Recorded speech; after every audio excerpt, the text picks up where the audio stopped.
In today's episode of the Motorhome Matt podcast, we hear from Claire, who sold her motorhome through a dealer last year, but is yet to receive her money. And we're back with another Alan Rogers campsite of the month. And we answer your questions on spare tyres, fitting a bike rack, and whether to fit a diesel heater.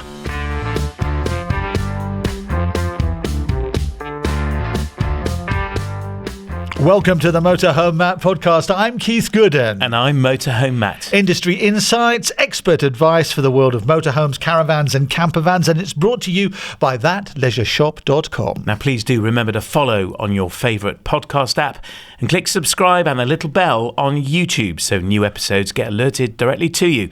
Our YouTube channel is brought to you by arabasecreative.co.uk. Let's delve and dive into the podcast world straight away then, shall we, Matt, with our thatleisureshop.com product of the week. What is it? It is. Here's a clue. I've got sand in my sandwiches. That's very good. It is actually a windbreak. Oh, that was the wind. And if you're watching on YouTube, look at the colour of this. It's bright orange. So we sell a range of these windbreaks from Maypole. We've got orange ones, we've got blue ones, we've got grey ones, all sorts. We have loads. In fact, we bought all of the orange ones from Maypole. So if you want an orange windbreak, very inexpensive windbreaks they are too. They're less than 40 quid.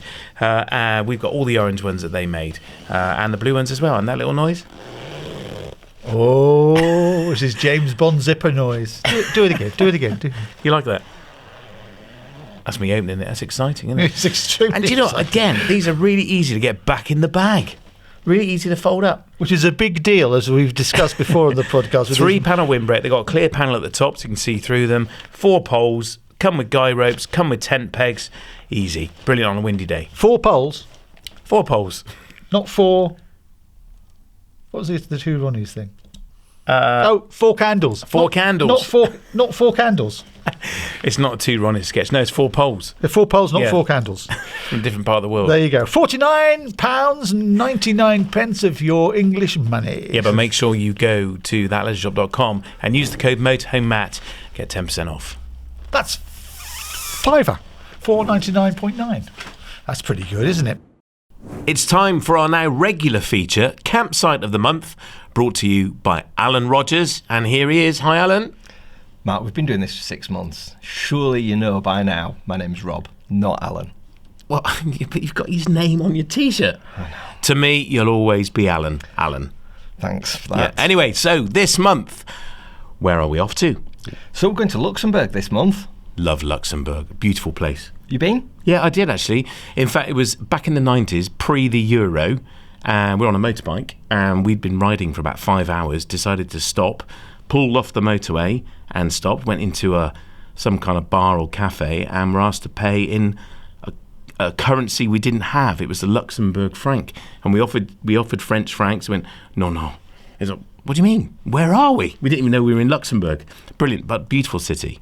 Yeah, blink and you miss it though. Yeah, that's very true. The campsite this month won the Family Award. It did, yeah. It's called Europacamping Nommerlayen, and we gave it the award because it's absolutely fantastic for families. It's got 3 pools, one of which can be covered. It's got like a big dome that goes over the top. Cool. It's got a huge slide, a bit like a toboggan, but in a straight line. On land, you're not ending up in the pool. Okay. But you go down that in sacks, so you can pick up a fair lick of speed. About 150 metres long this thing is. You sound like you've done it.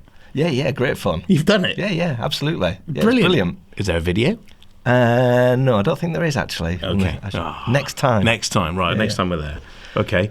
And how many pitches has it got? It's pretty big, this site. It's 360 touring pitches, Yep. all of which have got an electric hookup and water on site. Really good facilities, toilets and showers wise, fantastic restaurant, lovely little bar, and it's perfect if you wanted to visit Luxembourg and the surrounding area. So why did it win the Family Award though?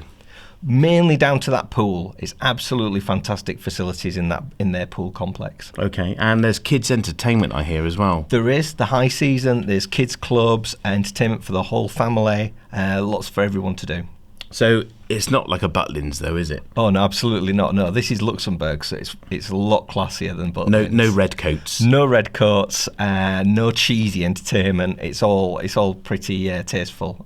Really, really authentic. Brilliant. And what can we expect to see in Luxembourg itself? So you've got Luxembourg City itself, which is built on a valley. So you've got the river in the bottom. There's Vianden Castle nearby, or hop over the border into Germany and the Moselle Valley. Bet you don't like German wine, do you? No, I'm not a big fan, I have to say. German white wine, it's all right. I can take it or leave it, really, I'll be honest. I'd rather stay a little bit more west, personally. Yeah. But one thing, Alan, about this campsite is it was one of the first innovators with pay-as-you-go electricity, which is something we've been seeing a big increase this year. In fact, back in the spring, we did a whole podcast episode on exactly this with a campsite here in North Somerset. But tell us a bit more about that. Yeah, so Eileen, the campsite manager, introduced pay-as-you-go electricity about 7 years ago now. Oh, wow. So really early adopter of the technology. You get 6 kilowatt hours per day when you arrive on the site. It's done by a little card system. If you run out, you can top up. And if you've got any credit remaining at the end, you get your money back from that. So Okay. yeah, it's helped them save on their electricity consumption, and it's better for the environment as well. Yeah, absolutely. I think that's the big outcome from charging for electric is we become very acutely aware how much we're using. Yeah, much more mindful. And because we're paying for it, we use less. Yeah, absolutely. So when is this site open? So it's open from the start of March till early November. So yeah, quite a long season.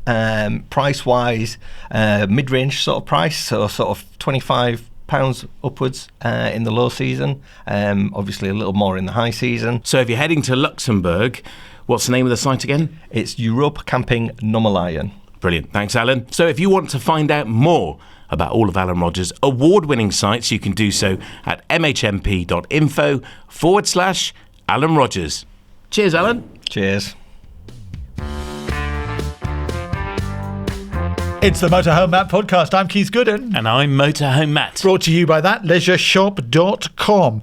Let's talk about the main part of the podcast today, shall we, Matt? Clare, last summer in our episode on people flipping their motorhomes.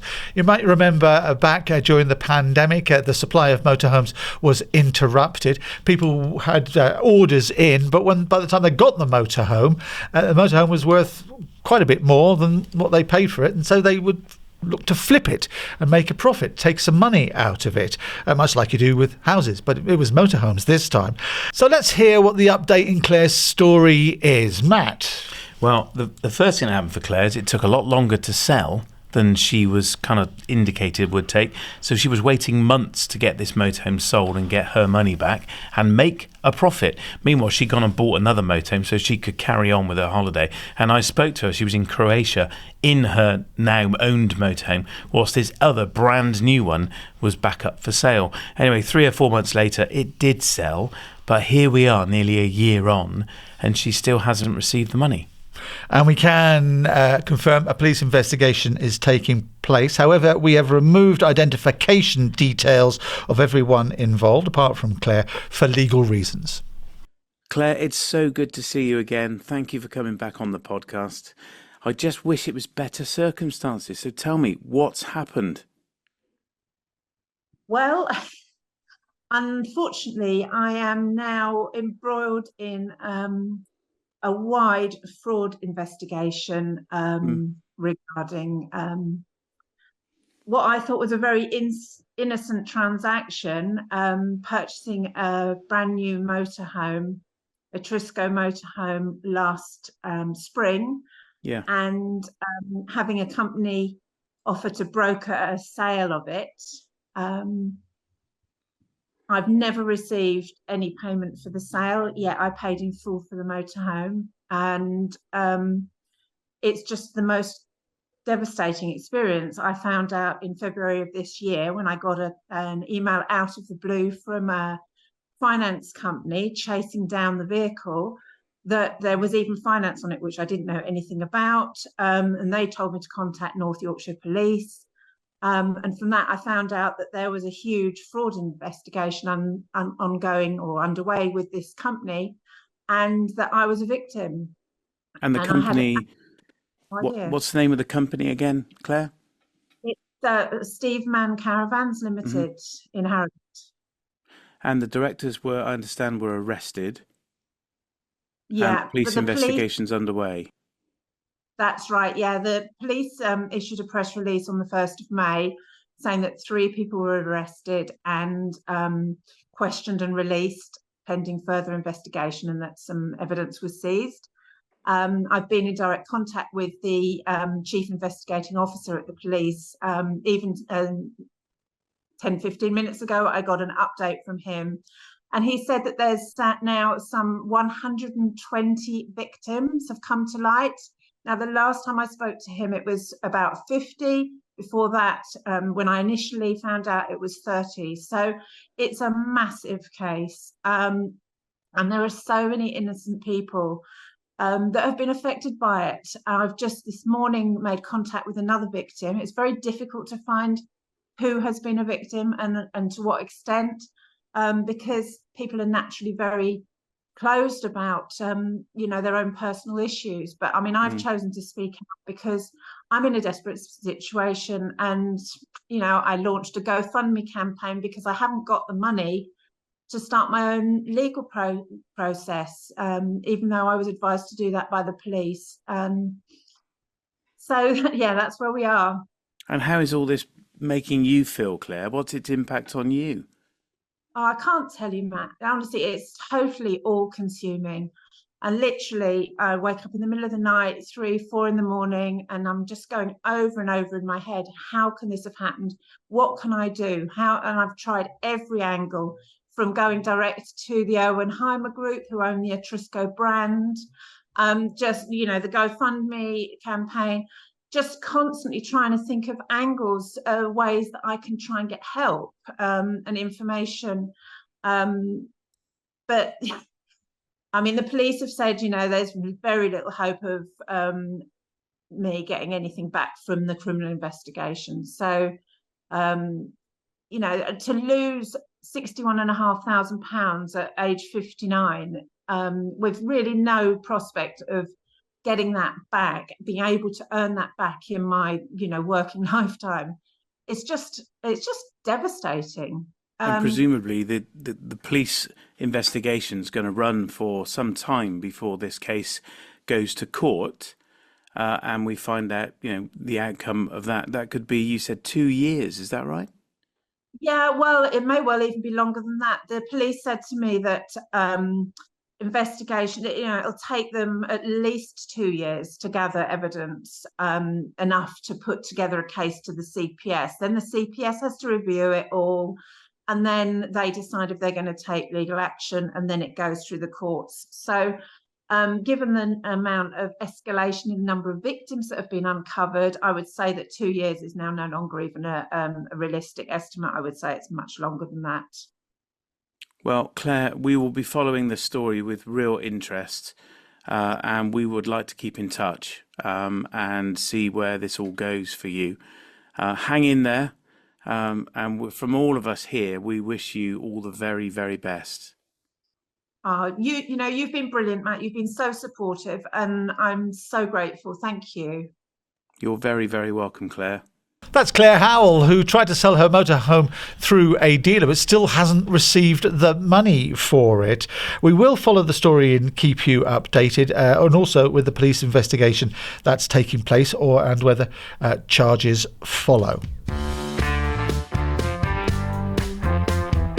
It's the Motorhome Matt podcast. I'm Keith Gooden. And I'm Motorhome Matt. It's brought to you by thatleisureshop.com. Time for our Q&A, our questions and answers. It's where Motorhome Matt answers your questions, and if he doesn't know, he will ask somebody who does. So we'll get that answer for you. Colin Coulthard is in Harrow. Harrow, Colin. I've done that joke before, haven't I? Morning, Matt. It's Colin from Harrow. Just listening to your article on punctures. We don't have a spare tyre, so if you have a puncture, it's either using the gel or get towed to a repair shop where they can repair the puncture. Either way, do we need to keep the vehicle jack in the garage, or can we leave it at home to save weight? Thanks a lot. So, what should Colin in Harrow do then, Matt? Yeah, that's a brilliant... Only Colin would come up with this question, I have to say. What a great question, Colin. Thank you. So Colin's carrying his tyre gel around, so he hasn't got a spare wheel. And what he's asking is, well, I haven't got a spare wheel. Why do I need to carry my jack? It's impacting my payload. The reality is, Colin, in the UK, you don't need to carry a jack. Kind of, what's the point? If you've got a puncture and you're going to use the gel, you don't need a jack to do that. And arguably, would you want to be putting a motorhome up on one of the flimsy little jacks they usually come with? It's worth noting, though, Colin, in Italy, you have to legally carry a spare wheel, as you do in Spain, where you also have to legally carry the tools to change it. So you would have to take your jack to Spain. Otherwise, everywhere else, if you're going to get a tyre fitted, then you're going to go to a place where they've got their own jack. So no, you don't need to carry with you. Great idea. Thanks for the question, Colin. Alan's in Sevenoaks. Hi guys, will fitting a bike rack to the rear of a 6.99 metre motorhome take the length over 7 metres?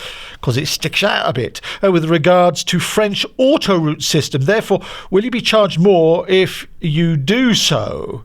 And if you do, how much more? Thanks, says Alan in Sevenoaks. It's a good question, and in my experience, no. Provided the bike rack's folded up, then you may well be just over 7 metres. I have crossed many a toll booth and gone on many a ferry and the Le Shuttle and never been charged for a bike rack being fitted, which means our motorhome was over the threshold, which is 7 metres. As soon as you fold the bike rack down, yes, you're likely to be charged for it. But my experience is no. If you have a different experience where your bike rack was folded up, so not in use, and you were over 7 metres, did you get charged? I'd love to know.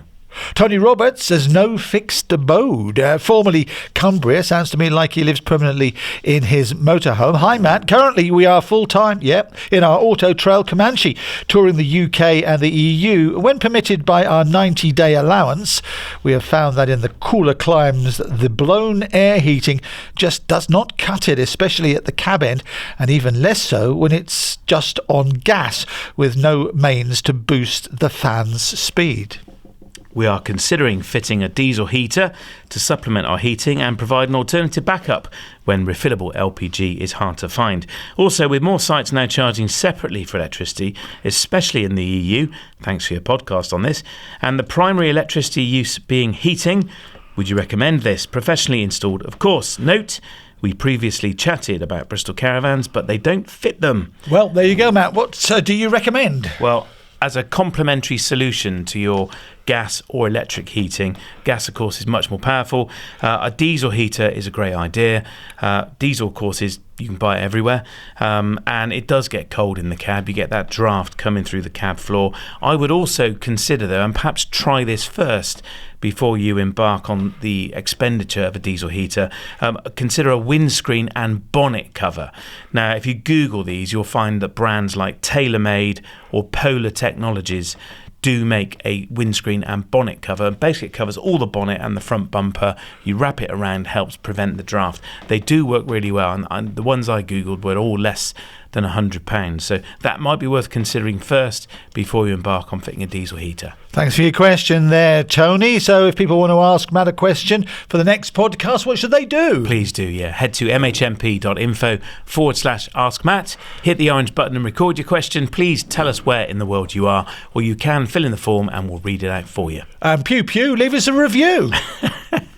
You're a poet again. mhmp.info/review. We would love to collect your reviews. We really do love reading them. And you can subscribe on YouTube as well. Yeah, please do. Hit the button, hit the bell, and our YouTube channel is brought to you by arabasecreative.co.uk.